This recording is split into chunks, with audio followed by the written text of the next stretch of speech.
თავდასხმა იყო ცოტა ხნის წინ სოფელ გელათში. აქციის მონაწილეებს, რომლებიც მიხეილ სააკაშვილის გათავისუფლებას მოითხოვდნენ, ფიზიკურად და სიტყვიერად ქართული ოცნების მხარდამჭერები და ზონდერ ჯგუფები დაუპირისპირდნენ. ვიდეო ჩანაწერებში ჩანს, რომ ივანიშვილის პარტიის გულშემატკივრები ქალებსაც გაუსწორდნენ ფიზიკურად. სადეს ტელეფონების ჩამორთმევა და დამტვრევა. მომიტინგეებს ღიად ქუჩაში ემუქრებოდნენ სიცოცხლის ხელყოფით.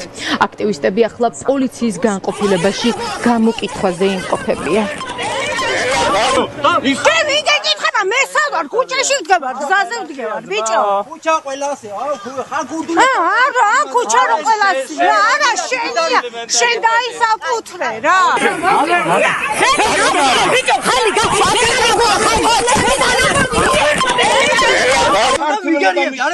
ვისი გერიები ერთი ქალი რა ის ერთი ქალი ერთი ქალი იდგა ამდენი ხარ თუ ჩვენ დაბლავიდეთ ძმაო შენ რომ მოხვედი და ქალს რომ გადამესიე არა რას ვაბარა გულის დედა ოტიე მე ხალე დაგილეწოვა პოლიციასთან ჩახოტებული და პოლიცია გვიღებს პოლიცია გამოგზავნა ტიტუშკა და იმ პირველი წამიდან დაიწყო გადაღება აი ამან ჩვენი მოძრაობა მიხეილ სააკაშვილის თავისუფლებისთვის გავიდა რეგიონებში იმისათვის რომ ხალხთან გასაუბრება მომხდარიყო უშუალოდ იმ თემაზე რომ ნომერ პირველი პატიმარი არის მიხეილ სააკაშვილი პოლიტიკური პატიმარი და ყველაზე მნიშვნელოვანი არის რომ ქართული ოცნება აგრძელებს თავის პროვოკაციულ გამოხდომებს ჩვენ ახლა პოლიციაში დაგიხვაზე მაგრამ თავარი დამნაშავე ვინც იყო ვინც მოვარდა და ხელფეხი უწყა ხალხს ფაქტობრივად ის საერთოდ დაკრა არიც ვიცით სახელით ვიცით ირაკლი ნიშნიანიძე, მაგრამ პოლიცია ის არ მოუყვანია. ყველა